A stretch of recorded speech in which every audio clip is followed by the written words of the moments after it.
మంచిది, అందరికీ వందనాలండి.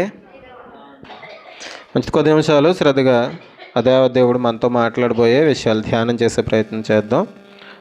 నిర్గమకాండం నిర్గమకాండం 22వ అధ్యాయం. నిర్గమకాండం 22వ అధ్యాయం.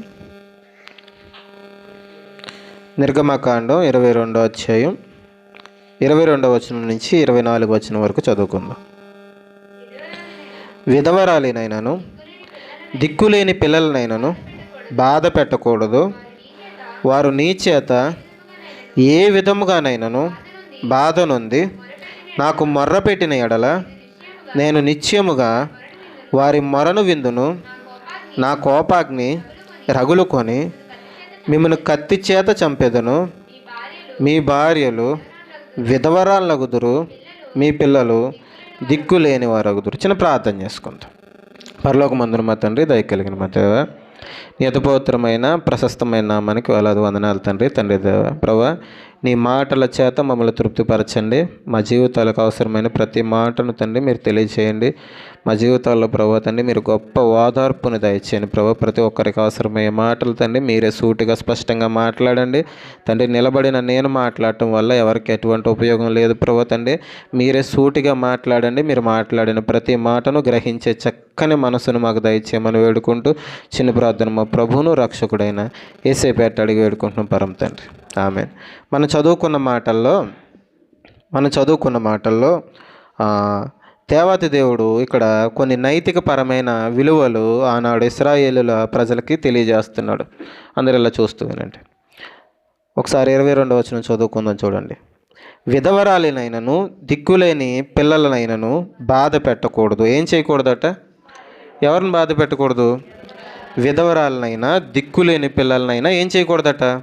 బాధ పెట్టొద్దు. ఆ రోజు ఇశ్రాయేలీల ప్రజలకు దేవుడు ఆజ్ఞలు ఇస్తూ ఆజ్ఞలతో పాటుగా కొన్ని విలువలు కూడా నేర్పిస్తున్నాడు. మీరు ఆజ్ఞలు పాటించడం మాత్రమే కాదు, మీరు కొన్ని నైతిక పరమైన విలువలు, ఆ బంధాలకు ఉండే విలువలు కూడా మీరు కలిగి ఉండాలి అని చెప్తూ, మీరు విధవరాలను కానీ దిక్కులేని పిల్లల్ని కానీ ఏం పెట్టకూడదట? బాధ పెట్టకూడదు అని చెప్తున్నాడంటే ఈ సమాజంలో ఎలాంటి వారు ఉన్నారని అర్థం? బాధ పెట్టేవారు ఉన్నారు అని అర్థం. సాధారణంగా ఏదైనా ఫంక్షన్ జరిగిందనుకోండి, ఏదైనా శుభకార్యం జరిగిందనుకోండి, ఆ శుభకార్యంలో ఒకరిని బాగా బాధ పెడతారు. ఎవరు? వాళ్ళని, భర్త లేని వాళ్ళని, విధవరాలని బాధ పెడుతూ ఉంటారు. దేవుడు ఇక్కడ ఏం చెప్తున్నాడు? బాధ పెట్టొద్దు అని చెప్తున్నాడు. సాధారణంగా ఈ సమాజానికి ఏమి అర్థమైందంటే, భర్త చచ్చిపోయిన వాళ్ళు వాళ్ళతో ఏదైనా శుభకార్యం చేయించుకుంటే, లేకపోతే వాళ్ళ ముఖం చూస్తే ఏంటట? మంచిది కాదు, మనకి ఏదో ఒక కీడు జరిగిపోతుంది. ఎప్పుడన్నా ఏదైనా ఊరు వెళ్ళామనుకోండి, ఏదైనా పని మీద వెళ్ళామనుకోండి, ఆ పని మీద వెళ్ళినప్పుడు ఆ పని జరగలేదు అనుకోండి, వెంటనే ఒకసారి వీడియో రీప్లే చేసుకుంటారన్నమాట. ఏంటి? పొద్దున్న నేను ఎవరి ముఖం చూశానంటే ఎవరొకరు పాపం పొద్దున్నే లేస్తారు కదా, వాళ్ళ ముఖం చూస్తారు. వాళ్ళ ముఖం చూస్తే ఇంటి దగ్గరికి వచ్చిన తర్వాత వాళ్ళు తిట్టుకోవడం మొదలు పెడతారు. అర్థమవుతుందా? దేవుడు ఇక్కడ ఏం చెప్తున్నాడు చెప్పాలా? దేవుడి ఆజ్ఞ ఏంటి? విధవరాలను కానీ దిక్కులేని పిల్లల్ని కానీ మీరు ఏం చేయకూడదు?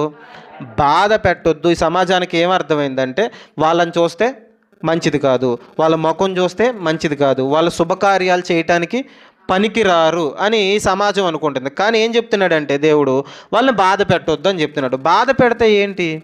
చాలామంది ఏదైనా శుభకార్యాలకు వెళ్ళారనుకోండి, పాపం వాళ్ళు ఏదైనా పనిలో సహాయం చేద్దామన్నా పాపం వాళ్ళకి చేయాలనిపించదు. వాళ్ళకి వెంటనే గుర్తొస్తుంటుంది ఏమని? వాళ్ళకి ఏదైనా బంధువులు ఇంటికి వెళ్ళేటప్పుడు ఏదైనా పని చేయాలనిపిస్తుంది.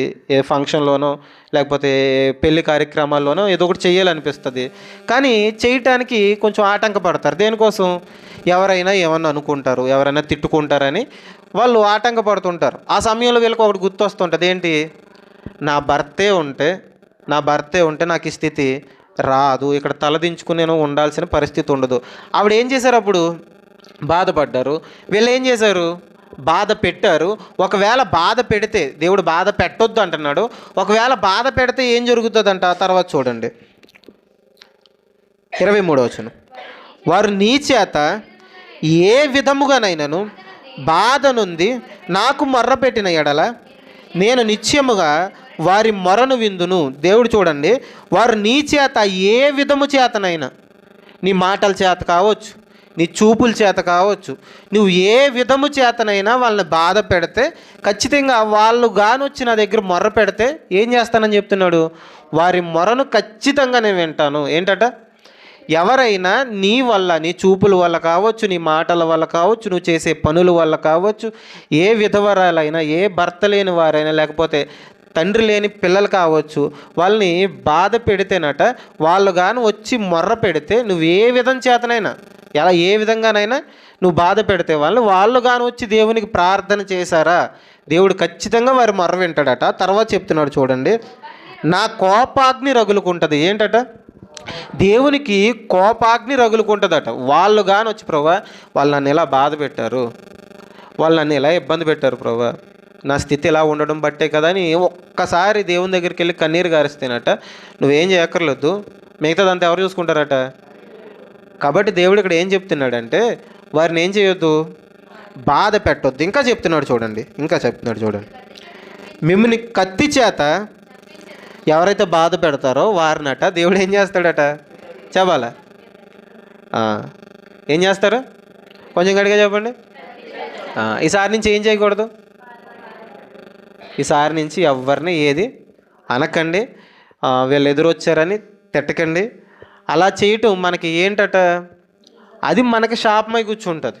తర్వాత మాట చూడండి, మీ భార్యలు విధవరాళ్ళగుదురు, మీ పిల్లలు దిక్కులేని వాళ్ళు అవుతారు. అంటే చూడండి, ఒకరిని నువ్వు నిందిస్తే అది తిరిగి మరలా నీ మీదకే వస్తుందని దేవుడు చెప్తున్నాడు. నీ భార్యలు విధవరాళ్ళు అవుతారు, మీ పిల్లలు దిక్కులేని వాళ్ళు అవుతారు. అంటే అర్థం ఏంటి చెప్పండి, నువ్వు చచ్చిపోతావని అర్థమవుతుందా? మీ భార్యలు విధవరాలు, ఒక భార్య విధవరాలు ఎప్పుడవుతుంది, భర్త చచ్చిపోతే. పిల్లలు దిక్కులేని వాళ్ళు ఎప్పుడవుతారు, తండ్రి చచ్చిపోతావు, అవునే కదా. ఇక్కడ దేవుడు చెప్తుంది ఏంటంటే, నువ్వు వాళ్ళ కోసం మాట్లాడేటప్పుడు కానీ, వాళ్ళ కోసం ఏదైనా ఏ పనిలోనైనా వాళ్ళని అవమానించేటప్పుడు కానీ నువ్వు ఆచితూచి మాట్లాడాలి. ఒకవేళ కానీ నువ్వు నోరు జారి ఏ మాట మాట్లాడినా ఆ మాట వాళ్ళకి బాధ కలిగిస్తే ఖచ్చితంగా నీకు శిక్ష అనేది, వాళ్ళకి ఏ బాధ అయితే పడుతున్నారో తండ్రి లేక, ఏ బాధ అయితే భర్త లేక పడుతున్నారో ఆ బాధ నువ్వు కూడా చూస్తావు అని దేవదేవుడు చెప్తున్నాడు. కాబట్టి నీ కుటుంబం బాగుండాలంటే మనం చేయాల్సిన పని ఏంటి చెప్పండి, మన కుటుంబాలు బాగుండాలంటే ఎవరిని బాధ పెట్టే పనులు మనం చేయకూడదు. మనం అందరినీ ప్రేమించాలి తప్ప, ఒక క్రైస్తవుడిగా యేసుక్రీస్తు వారిని అంగీకరించిన వారిగా ప్రతి ఒక్కరిని మనం ప్రేమించాలి తప్ప, ప్రతి ఒక్కరిని మనం గుండెలకు హత్తుకోవాలి తప్ప, ఎవరిని బాధ పెట్టే పనులు కానీ చేయటానికి వీల్లేదు. ఇంకో మాట చూద్దాం చూడండి, ద్వితీయోపదేశకాండం. ఈ విధవరాల కోసం దేవదేవుడు ఎంత శ్రద్ధ తీసుకుంటున్నాడో అనే విషయాన్ని మనం చూసే ప్రయత్నం చేద్దాం. ద్వితీయోపదేశకాండం 27వ అధ్యాయం, ద్వితీయోపదేశకాండం 27వ అధ్యాయం 19వ వచనం, 27-19 అందరు తీయండి. 27-19 చదవండి. పరదేశికే కానీ తండ్రి లేని వానికే కానీ విధవరాలికే కానీ న్యాయము తప్పి తీర్పు తీర్చువాడు శాపగ్రస్తుడని చెప్పగా ప్రజలందరూ ఆమేన్ అనాలట.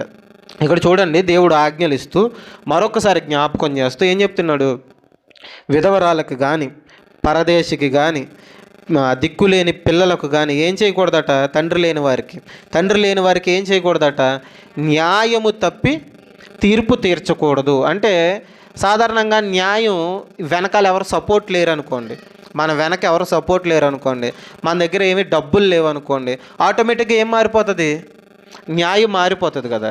ఇప్పుడు విధవరాల పక్షంగా ఎవరూ లేరు, లేకపోతే తండ్రి లేని పిల్లల వెనకాల ఎవరూ లేరని మీరు కానీ న్యాయం తిప్పేశారా, మీరేమవుతారు, శాపగ్రస్తులు అవుతారు. ఏంటట, శాపగ్రస్తులు అవుతారు. మరొక మాట చూద్దాం చూడండి, సామెతల గ్రంథం 15వ అధ్యాయం, సామెతల గ్రంథం 15వ అధ్యాయం 25వ వచనం చదువుకుందాం. సామెతల గ్రంథం 15వ అధ్యాయం 25వ వచనం. అందరు తీయండి. 15-25 చదవం. గర్విష్ఠుల ఇల్లు యెహోవా పెరికివేయును, విధవరాలి పొలిమేరను ఆయన స్థాపించును. జాగ్రత్తగా ఆలోచించండి. మనం చాలా మాటలు తిప్పకండి, ఇలా చూడండి. విధవరాలి పక్షంగా దేవుడు ఉన్నాడు అనడానికి మనం కొన్ని మాటలు చూసాం. వారికి అన్యాయంగా న్యాయం తీరిస్తే శాపగ్రస్తులు అవుతారు. వారిని బాధ పెడితే ఆ బాధ మరలా మనకి తిరిగి వస్తుంది. ఇక్కడ దేవుడు చెప్తున్న మాట ఏంటంటే, గర్విష్ఠులు ఎవరైతే ఉన్నారో వాళ్ళ ఇల్లు దేవుడు ఏం చేస్తాడట, పెరికి వేస్తాడు. దీనురాలైన విధవరాలు, అక్కడ విధవరాలు అని రాయబడింది. ఎవరైతే విధేయత చూపిస్తారో, దీనత్వం కలిగిన విధవరాలు ఎవరైతే ఉంటారో వారి పొలిమేరల్ని ఏం చేస్తాడట, ఆయన స్థాపిస్తాడు. అంటే ఇక్కడ వారి పక్షాన ఎవరో లేరనుకోకండి, నేనున్నాను అని దేవుడు చెప్తున్నాడు. అర్థమవుతుందా? సాధారణంగా వారిని తెగించి మాట అంటానికి కారణం ఏంటంటే, వెనకాల ఎవరో లేరు, ఎలాంటి ఆధారం లేదు కనుక తిరిగి మరలా మనల్ని ఏమీ చెయ్యలేరని ఓ పుసుకుమని మాట వదిలేసే పనులు చేస్తుంటారు. కానీ దేవదేవుడు చెప్తుంది ఏంటి, వారి పక్షాన నేనున్నాను. నువ్వు వాళ్ళ వెనకాల ఆధారం ఏదీ లేదని, వాళ్ళ వెనకాల వాళ్ళని పోషించేవారు కావచ్చు, వాళ్ళని ఆదరించేవారు కావచ్చు, ఎవరో లేరని నువ్వు సూటిపోటి మాటలు మాట్లాడవచ్చు. కానీ దేవదేవుడు చెప్తున్నాడు ఏంటంటే, వారి వెనక నేనున్నాను. విధవరాలి పక్షంగా వ్యాధ్యమాడే దేవుడు అటు మన దేవుడు. అర్థమవుతుందా? విధవరాలకి దేవుడు బైబిల్ గ్రంథంలో చాలా అంటే చాలా విలువనిచ్చాడు. ఈ సమాజం విలువనవుతూ. ఇప్పుడు ఆలోచించండి, విధవరాల్ని తక్కువ చేసి మాట్లాడితే ఏమవుతామట, ఆ శాపం మనకు కూడా వస్తుంది. వాళ్ళని తక్కువగా చూసి వాళ్ళకి న్యాయం తప్పించి తీర్పు చెప్తే ఆ శాపం మనకు వస్తుంది. ఇప్పుడు వాళ్ళని సరిగ్గా చూడకపోతే, వాళ్ళని బాధ పెడితే శాపం వస్తుంది. కానీ ఈ సమాజం ఏమని చెప్పింది, వాళ్ళని సంతోషపెట్టండి, వాళ్ళని బాధ పెట్టొద్దు, వాళ్ళని గౌరవించండి అని దేవుడు చెప్తే, ఈ సమాజం ఏం చెప్పింది చెప్పండి, వాళ్ళని దగ్గరికి తీసుకుంటే లేకపోతే వాళ్ళ ముఖం చూస్తే మీకు శాపం వస్తుంది. కానీ దేవుడు చెప్తుంది ఏంటంటే, వాళ్ళని గౌరవిస్తేనే నీకు ఆశీర్వాదం, వాళ్ళని చక్కగా చూస్తేనే నీకు ఆశీర్వాదం, వాళ్ళని ఆదుకుంటేనే నీకు ఆశీర్వాదం. కొత్త నిబంధనలో దేవుడు మాట చెప్తున్నాడు, చూడండి. నూతన నిబంధనకు వచ్చేద్దాం. యాకోబు పత్రిక 1వ అధ్యాయం. యాకోబు పత్రిక 1వ అధ్యాయం. యాకోబు పత్రిక 1వ అధ్యాయం 26వ వచనం చదువుకుందాం, 27వ వచనం చదువుకుందాం. తండ్రి అయిన దేవుని ఎదుట పవిత్రమును నిష్కలంకములైన భక్తి ఏదనగా, దిక్కులేని పిల్లలను విధవరాలను వారి ఇబ్బందులలో పరామర్శించుటయు, ఇహలోక మాలిన్యము తన కంటకుండా తన్ను తాను కాపాడుకొనుటే. ఇక్కడ నిజమైన భక్తి కోసం దేవదేవుడు చెప్తున్నాడు. నిజమైన భక్తి అంటే ఏంటంటే, విధవరాళ్ళు ఇబ్బందుల్లో ఉంటే ఏం చేయాలట, వెళ్ళి పరామర్శించాలట. ఏం చేయాల చెప్పాలంతా. విధవరాళ్ళు కానీ దిక్కులేని పిల్లలు కానీ ఎవరైనా ఇబ్బందుల్లో ఉంటే చేయాల్సిన పని ఏంటి, పరామర్శించాలి.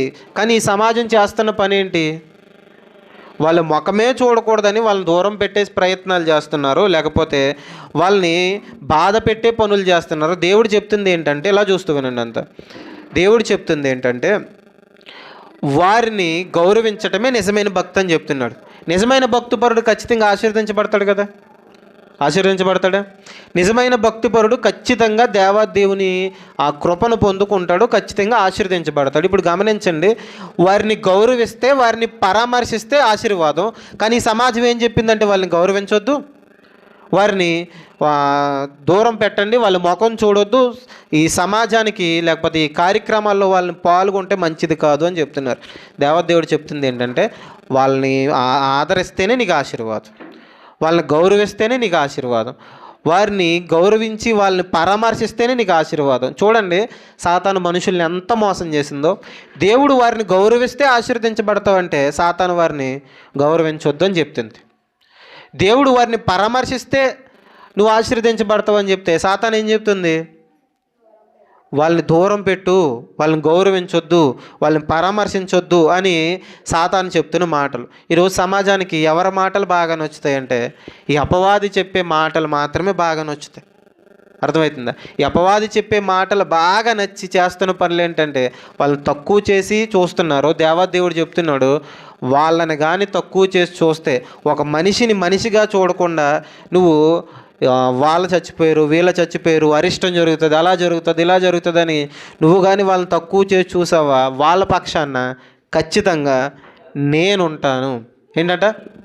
జాగ్రత్తగా వినాలి. వారి పక్షాన ఖచ్చితంగా నేను ఉంటాను, వారికి న్యాయం ఖచ్చితంగా నేను తీరుస్తానని చెప్తున్నారు. నూతన నిబంధనలోనండి ఒక చక్కని ఒక విధవరాలు ఉంటుంది. ఆవిడ జీవితాన్ని ఒకసారి ఆలోచిద్దాం. ఇప్పటివరకు చెప్పిన మాటలన్నీ అర్థమైనయా? విధవరాలి పక్షాన దేవుడు వ్యాజ్యమాడతాడు, వారి పక్షాన దేవుడు ఉంటాడు. కాబట్టి వారిని ఏం చేయకూడదు? తక్కువ చేసి మాట్లాడకూడదు, వారిని బాధ పెట్టకూడదు. వారిని బాధ పెడితే అది మరలా మనకేమవుతుంది? ఖచ్చితంగా రిపీట్ అవుతుంది, అది శాపం అవుతుంది.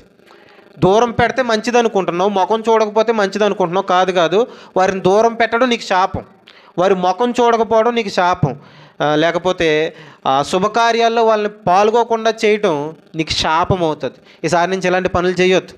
లేనిపోని శాపాలు తెచ్చుకుని మీదేసేసుకుని ప్రార్థన చేయండి అని అనకూడదు. అర్థమవుతుందా? మనం శాపగ్రస్తులం కాకుండా ఉండాలంటే కొన్ని జాగ్రత్తలు పాటించాలి. ఇప్పుడు ఇలాంటి మనుషుల చేత ఈ మాటలు విని ఈ సమాజం చేత ఛేదరించబడుతూ, జాగ్రత్తగా వినండి, ఈ సమాజం చేత ఛేదరించబడుతూ ఈ సమాజంలో ఒక విధవరాలిగా తక్కువ చేయబడిన ఒక విధవరాల కోసం ఈరోజు మాట్లాడుకుందాం.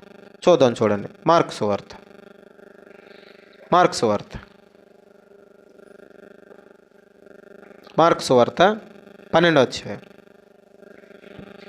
మార్కు సువార్త 12వ అధ్యాయం 14వ వచనం నుంచి చదువుకుందాం.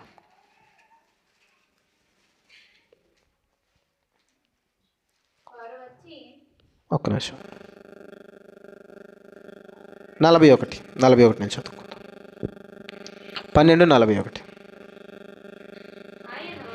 ఆయన కానుక పెట్టి ఎదుట కూర్చుండి జనసమూహము ఆ కానుక పెట్టెలో డబ్బులు వేట చూచుచుండెను. ధనవంతులైన వారు అనేకులు అందులో విశేషముగా సొమ్ము వేయుచుండిరి. ఒక బీద విధవరాలు వచ్చి 2 కాసులు వేయగా ఆయన తన శిష్యులను పిలిచి, కానుక పెట్టెలో డబ్బులు వేసిన వారందరికంటే ఈ బీద విధవరాలు ఎక్కువ వేసినని మీతో నిశ్చయముగా చెప్పుచున్నాను. తర్వాత మాట, వారందరూ తమకు కలిగిన సమృద్ధిలో నుండి వేసిరి కానీ ఈమె తన లేమిలో తనకు కలిగినదంతయు అనగా తన జీవనమంతయు వేసెనని చెప్పాను. ఈ స్త్రీ కోసం మనకు తెలుసు, ఈవిడ ఎవరట? ఒక బీద విధవరాలు. ఈవిడ విధవరాలు మాత్రమే కాదు, ఒక పేద కుటుంబం. ఈవిడికి వెనక ఎవరున్నారో లేదో మనకు తెలియదు, కానీ వీళ్ళు మాత్రం పేదవాళ్ళట. వీళ్ళకి డబ్బులు లేవు, వెనకాల ఆధారం కూడా లేదు. ఆలోచించండి, వాళ్ళ పరిస్థితి ఎలా ఉంటుందో ఆలోచించండి. ఒకసారి ఆవిడ కోసం ఆలోచిద్దాం మనం. ఇప్పుడు వెనక భర్త లేడు, మరి పిల్లలు ఉన్నారో లేదో తెలీదు, వారికి ఒక కుటుంబం ఉందో లేదో తెలీదు, భర్త అయితే లేడు, ఆధారం లేదు వాళ్ళకి. ఇప్పుడు ఆధారం లేని ఆ విధవరాలు పేద స్థితిలో ఉందట. ఇప్పుడు వెనక ఆదరించే మనిషి లేడు, డబ్బులు కూడా లేవు. ఇప్పుడు మనిషి లేకపోయినా డబ్బులు ఉంటే ఏదో రకంగా నెట్టుకుని వచ్చేవచ్చు. ఒంటరి జీవితం గడపడం అనేది అది చాలా కష్టం. ఒక స్త్రీ భర్త లేకుండా ఈ సమాజంలో నెగ్గుకుని రావాలంటే అది చాలా అంటే చాలా కష్టం. కానీ ఈవిడి అలాగే నెగ్గుకుని వస్తుందట. ఒక పక్క భర్త లేడు, ఒక పక్క డబ్బులు కూడా లేవు. అలాంటి స్థితిలో ఉన్న ఆవిడ యేసయ్య ప్రసంగం వినడానికి ఒకరోజు దేవాలయానికి వచ్చింది, వాక్యం వినడానికి వచ్చింది. మనుషులు ఎవ్వరూ ఆదరించకపోవచ్చు, ఆవిడ దగ్గర డబ్బులు కూడా లేకపోవచ్చు. యేసయ్య మాటలు విని ఆ మాటల ద్వారా తన జీవితాన్ని కట్టుకుందామని ఎక్కడికి వచ్చింది? ఇప్పుడు ఎక్కడికి వచ్చింది? మందిరానికి వచ్చింది. ఆ మందిరానికి వస్తే యేసయ్య కొన్ని మాటలు చెప్తున్నాడు. శాస్త్రుల పరిచయాల కోసం కొన్ని మాటలు చెప్తా పై వచనం చూడండి ఒకసారి. ఆయన ప్రస్తావిస్తూ మాట చెప్తున్నారు. 40వ వచనం 12:40. విధవరాన్ల ఇండ్లు దిగమింగుచు మాయవేషముగా దీర్ఘ ప్రార్థనలు చేయుదురు. వీరు మరీ విశేషముగా శిక్ష పొందుదురు. ఎవరి కోసం చెప్తున్నారంటే శాస్త్రుల పరిచయాల కోసం చెప్తున్నారు. వీళ్ళు ఏం చేస్తారట, అక్కడ రాసింది చూడండి, విధవరాళ్ళ ఇండ్లు ఏం చేస్తారట అంటే వాళ్ళ సొమ్ము కూడా ఈ శాస్త్రుల పరిచయాలు ఏం చేస్తున్నారట, లాగేసుకుంటున్నారట. ఎవరి కోసం అంటే శాస్త్రుల పరిచయాలు అంటే ఆ రోజుల్లో ఉన్న సేవకులు. ఎవరు? ఆ రోజుల్లో ఉన్న సేవకులు. వాళ్ళు ఏం చేస్తున్నారట చెప్పాలా, భేద విధవరాళ్ళ ఇల్లు దిగమింగుతున్నారంట. అంటే వాళ్ళ దగ్గర డబ్బులు లాగేసుకుంటున్నారట. ఎవరు వీళ్ళు? ఆ శాస్త్రుల పరిచయాలు ఇప్పటికీ, ఆ శాస్త్రుల పరిచయాల ఆత్మ ఇప్పటికీ కొంతమంది సేవకుల్ని పట్టి పీడించేస్తుంది తెలుసా. విధవరాలంటే వాళ్ళకి ఏమీ లేదు, వాళ్ళ దగ్గర ఏమీ ఉండదు, వాళ్ళ వెనకాల ఆధారం లేదు. వాళ్ళ దగ్గర ఆధారం లేదు కాబట్టి ప్రభుత్వం ఏం చేస్తుంది, వాళ్ళకి పెన్షన్ ఇస్తారు. కొంచెం వాళ్ళకి పెన్షన్ ఇస్తారు. పెన్షన్ దేనికోసం ఇస్తున్నారు? వాళ్ళకి ఆధారం కోసం. మనిషి లేకపోయినా కొంచెం డబ్బులు ఉంటే వాళ్ళ ఆధారపడతారని. ఆ రోజు శాస్త్రుల పరిచయాలు కూడా విధవరాల దగ్గర డబ్బులు తీసేసుకునేవారట. వాళ్ళ ఇల్లు కొల్లగొడేసేవారట. వాళ్ళ దగ్గర అంతా విపరీతంగా లాగేసేవారట. అలాగే ఈరోజు సేవకులు కూడా చేస్తుంది ఏంటంటే, విధవరాలకి చాలా చర్చిలో జరుగుతుంది ఏంటంటే, న్యూ ఇయర్ రోజు ఒక 12 కవర్లు ఇస్తారట. ఎన్ని కవర్లు చెప్పాలా? ఒక 12 కవర్లు ఇస్తారట. ఎందుకు 12 కవర్లు అంటే, పెన్షన్ వస్తుంది కదా, పెన్షన్లో దశంభాగం తీసేసి ఏం చేయాలట, పెన్షన్లో దశంభాగం ఇవ్వకూడదు. నేను ఖండితంగానే చెప్తున్నాను, పెన్షన్లో దశంభాగం ఇవ్వకూడదు. మీరు కష్టపడిన దాంట్లోంచి పట్టుకొచ్చి దశంభాగం ఇవ్వాలి. అర్థమవుతుందా? పెన్షన్లో దశంభాగం అనేది బైబిల్ ప్రకారం తప్పు. చాలామంది చేస్తున్న పనులు ఏంటంటే కవర్లు ఇచ్చేస్తున్నారట. కవర్లు ఇచ్చేస్తుంటే ఆ కవర్లోంచి వీళ్ళ పెన్షన్లోంచి పట్టుకొచ్చి ఏం చేయాలట, దశంభాగం ఇవ్వాలట. అది చాలా తప్పు బైబిల్ ప్రకారం. కష్టపడిన సొమ్ములోంచి మనం తీయగలిగినంత తీసి, పాత నిబంధన ప్రకారం అయితే దశంభాగం ఇవ్వాలి. నూతన నిబంధన ప్రకారం అయితే మనం ఎంత తీయగలిగితే అంత. దశంభాగం కంటే తక్కువ తీయవచ్చు, లేకపోతే దశంభాగం కంటే నీకు ఇవ్వాలనిపిస్తే ఎక్కువ కూడా ఇవ్వచ్చు. దేవుని పరిచర్య కోసం, సేవకుని పోషణ కోసం, సేవకుడి సేవ పరిచర్య కోసం ఖచ్చితంగా నువ్వెంత తీయాలనుకుంటున్నావు అంత తీసి ఇవ్వచ్చు. కానీ ఆ రోజుల్లో శాస్త్రుల పరిచయాలు ఏం చేసేవారట, ఈ విధవరాళ్ళకి ఆధారం లేదు, వాళ్ళ దగ్గర డబ్బులు తినేసేవారట. అలా ఒక ప్రసంగం చెప్తే యేసుక్రీస్తు వారు ప్రసంగంలో చెప్తున్నారు ఏమని, ఈ శాస్త్రుల పరిచయాలు ఇలాంటి పనులు చేస్తున్నారు, వారితో జాగ్రత్తగా ఉండండి, వాళ్ళు మీ ఇల్లు కొల్లగొట్టేస్తున్నారు అని చెప్తున్నారట. ఆలోచించండి, ఇలా చెప్పే బోధకులు ఎవరైనా ఉంటారా? సేవకులు మీ ఇల్లు కొల్లగొట్టేస్తున్నారు, ఈ శాస్త్రుల పరిచయాలు మీ ఇల్లు కొల్లగొట్టేస్తున్నారు, మీరు జాగ్రత్తగా ఉండండి, మీ డబ్బులన్నీ పట్టుకెళ్ళి వాళ్ళకి ఇచ్చేకి నన్ను ఎవరని చెప్తారా? పట్టుకొచ్చి ఇచ్చేయండి అని చెప్తారు. అవునా కదా? ఇప్పుడు ఆలోచించండి, అలా చెప్తున్నారట యేసుక్రీస్తు వారు. అలా చెప్తుంటే ఇక్కడ ఆవిడ ప్రేరేపించబడ్డదట. ఈ మాటలు విని ఆవిడ ప్రేరేపించబడ్డదట. అప్పుడే జాగ్రత్తగా వినండి, అప్పుడే ఆయన చెప్పింది ఏంటి, వాళ్ళు డబ్బులు తినేస్తున్నారు, మీరు జాగ్రత్తగా ఉండండి, మీ డబ్బులు దేవుడికి మీరు ఎంత ఇవ్వాలనుకుంటున్నారో అంత ఇవ్వండి, దేవునికి మీరు ఎంత ఇవ్వాలనుకుంటున్నారో అంత ఇవ్వండి, కానీ మీకున్నదంతా పట్టుకెళ్ళి వాళ్ళకి ఇచ్చేస్తుంటే మీకు ఆధారం ఉండట్లేదు కదా, మీరు జాగ్రత్తగా ఉండండి, అలాంటి వాళ్ళు మిమ్మల్ని దోచుకుంటున్నారు అని చెప్పిన తర్వాత ఎవరైనా ఏం చేయాలి చెప్పండి? ఎవరైనా ఏం చేయాలి? ఇవ్వకూడదు కదా, జాగ్రత్త పెట్టుకోవాలి. ఆవిడ దగ్గర 2 కాసులు ఉన్నాయట. ఇప్పుడు చేయాల్సిన పని ఏంటంటే, ఆ ప్రసంగం విన్న తర్వాత ఒక కాసు తీసి దాచుకుని, లేకపోతే ఒక కాసు పట్టుకెళ్ళి ఇవ్వాలి, లేకపోతే అవి కూడా దాచేసుకోవాలి. ఇవి చేస్తున్న పని ఏంటంటే, ఆవిడ దగ్గర ఉన్న 2 కాసులు పట్టుకొచ్చి కానుకలు పెట్టలేసేసిందట. అప్పుడే ప్రసంగం విన్నది. అప్పుడే దోచుకుంటున్నారు వీళ్ళు, అప్పుడే వీళ్ళు లాగేసుకుంటున్నారు. మీరు దగ్గర జాగ్రత్తగా ఉండండి అని యేసుక్రీస్తు వారు చెప్తే, ఇప్పుడు చూడండి, నా దగ్గర ఏమీ లేకపోయినా పర్వాలేదు, ఇలా హృదయపూర్వకంగా ఇవ్వాలి. వాళ్ళు లాగేసుకుంటున్నారు. కానీ యేసుక్రీస్తు వారి ప్రసంగం విన్న తర్వాత ఏం చేసింది ఈవిడ, నా జీవితం ఏమైనా పర్వాలా, నాకు ఆధారం లేదు, నా భర్త లేడు, అలాగని నా దగ్గర డబ్బులు కూడా లేవు, ఈ 2 కాసులతో నేను ఎన్ని రోజులు బతుకుతాను? గట్టిగా అయితే 1-2 రోజులు బతకొచ్చు, కానీ ఈ 2 కాసుల వల్ల నేను ఎక్కువ రోజులు బతకలేను. ఈ 2 కాసులు ఉంటే, ఈ చక్కని మాటలు చెప్తున్నారు కదా ఈయన యేసుక్రీస్తు వారు, ఈ మాటలు కానుకల పెట్టెలో ఈ డబ్బులు కానీ వేస్తే, ఈ కానుకలు పరిచర్యకు ఉపయోగపడతాయి. ఈ మాటలు అనేకులకు వెళ్తాయి. ఈ విలువైన మాటలు అనేకులకు వెళ్తే నాలాగా కొంతమంది మోసపోకుండా ఉంటారు. నాలాగా కొంతమంది ఇలాంటి స్థితిలో ఉండకుండా జాగ్రత్త పడతారు. ఈ మాటలు అందరికీ వినిపించాలి అని పరిచర్య కోసం ఆవిడ ఏం చేసిందట, తన జీవితంలో దాచుకున్న తన జీవాన్ని, ఆ 2 రూపాయలని, ఆ 2 కాసుల్ని పట్టుకొచ్చి కానుకల పెట్టెలో వేసిందట. ఏమర్థమవుతుంది? ఇప్పుడు ఆవిడ ఏమైనా నాకు కావాలి అని అడిగిందా? నాకు పలానా వరం కావాలి, లేకపోతే పలానా కావాలని అడిగింది ఎక్కడైనా? ఎక్కడ కనిపించదు. అడగలేదు ఆవిడ చేసిన పని ఏంటంటే, తన జీవితాన్ని పక్కన పెట్టి, నా జీవితం ఏమైపోయినా పర్వాలేదు, ప్రభు పరిచర్య మాత్రం జరగాలి, ఇలా ఇవ్వాలట కానుక. అర్థమవుతుందా? కానుక అనేది ఇక్కడ హృదయంలో ఎంత నిశ్చయించుకుంటామో అంత ఇవ్వాలట. అప్పుడు యేసుక్రీస్తు వారు చెప్పిన మాట ఏంటో తెలుసా? ఆయన కానుకల పెట్టె దగ్గర కూర్చుని అలా చూస్తున్నారట. ఏం చేస్తున్నారు? యేసుక్రీస్తు వారు కానుకల బాక్స్ దగ్గర కూర్చుని, కానుకల పెట్టె దగ్గర కూర్చుని చూస్తున్నారట. అంటే ఆయన ఇప్పటికీ చూస్తాడంటే ఖచ్చితంగా చూస్తాడు. అర్పణిచ్చేటప్పుడు ఖచ్చితంగా ఆయన చూస్తాడు. ఇప్పుడు వాళ్ళంతా ధనవంతులంతా పట్టుకొచ్చి చాలా సొమ్ము ఇచ్చేశారట, చాలా డబ్బులు ఇచ్చేశారట. కానీ యేసుక్రీస్తు వారు చెప్పింది ఏంటి చెప్పండి? వాళ్ళందరికంటే ఈవిడ ఎక్కువ ఇచ్చింది. ఎందుకు చెప్పారు ఆ మాట? కానుకల బాక్స్ దగ్గర కూర్చుని ఆయన చూశాడు. వాళ్ళందరూ డబ్బులు ఎక్కువ వేస్తున్నారు. అక్కడ రాయబడి ఉంది, వాళ్ళందరూ విస్తారంగా వాళ్ళకి కలుగున్న దాన్ని కొలిది ఇచ్చేస్తున్నారు. వాళ్ళు కలుగున్న దాని కొలిది ఎంత డబ్బులు ఇచ్చేసినా ఆయన కానుకల బాక్స్ దగ్గర కూర్చుని చూస్తూ ఈవిడ వేసిన 2 కాసులు చూశాడు. ఈ 2 కాసులు చూసిన తర్వాత ఈవిడ ఎక్కువ వేసింది అన్నారట. అర్థమవుతుందా? ఇప్పుడు మనం అర్పణలు అర్పించేటప్పుడు కూడా ఖచ్చితంగా ఆయన అక్కడే ఉంటాడు. దేవుడు మనం ఎంత వేస్తున్నామో చూడ్డు, ఆ సౌండ్ వస్తుందో లేదో చూడ్డు. అర్థమవుతుందా? కాసులు వేస్తే ఏమొస్తాయి? ఇప్పుడు ఆ 2 కాసులు వేస్తే ఖచ్చితంగా ఏమొస్తాయి? సౌండ్ వస్తుందా? దేవుడు అది చూడ్డాడు. దేవుడు ఏం చూస్తాడు? హృదయాన్ని చూస్తాడు. అర్థమవుతుందా? తన దగ్గర ఉన్నదంతా ఇచ్చేసిందట ప్రభు పరిచర్య కోసం. అర్థమవుతుందా?